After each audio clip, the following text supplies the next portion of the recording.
આય બોન બેસ. કેવું દિવાળીનું કામકાજ પતી ગયું બધું? નાસ્તા થઈ ગયા? અરે હવે હોના નાસ્તા કરવાના, હવે તો બધું તૈયાર. અને આપણી હાહુ હતી તે નાગેન જેવીઓ થયો તે લાવે 2 કિલો મઠિયાનો લોટ લાવે, 2 કિલો ફફડાનો લોટ લાવે, પાછા વળી ઘૂઘરા કરવાના, મગસ કરવાનો, ચણા થાપડા કરવાના, પૌંઆનો ચેવડો બનાવવાનો, હુંવારી કરવાની, આટલું બધું બનાવવાનું.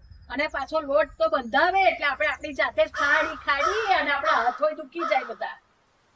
હા, અને પછી પાછું એવું કરવાનું કે નાસ્તા બનાવવાના તો બનાવવાના, પણ પાછા છે ને તે ડબ્બાની મય ભરી અને મૂકી દે તો આપણે ડબ્બામાંથી એક ખાડીને ખાવું હોય તોય આપણે ખાવાનો અધિકાર નહીં.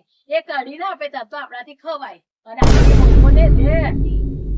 આદિ વહુને લે કે ભાઈ આપણે કહીએ કે ચાલો ને બેટા આપણે નાસ્તા બનાવીએ, તૈયાર લાવી દઈશું.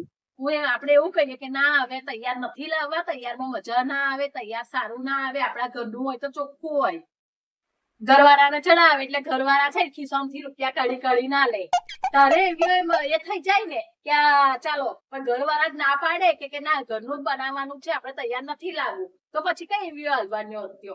પાછો જોડ કે નાસ્તા કરી થાકી જાય એટલે તાપ થઈ તૈયાર થઈ લાવી લીધી કરી અને બજારમાં ફરવા જાય એટલે કે પાણીપુરી ખાઈએ.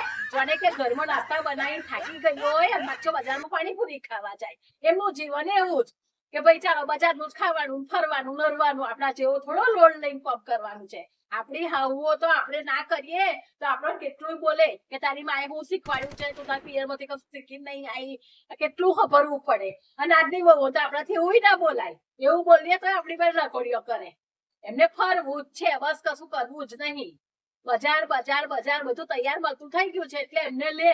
અને આપણે કડાપા જતા આપણી હાઉઓ સારી નથી, આપણાથી એમના હોમુય નતું બોલાતું કે બા નથી કરવા નાસ્તા.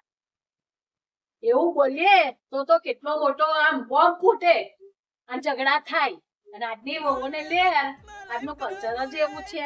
આપણે કઈ અવડે તે વખતે જન્મ લીધો તો આપણે લે હોત.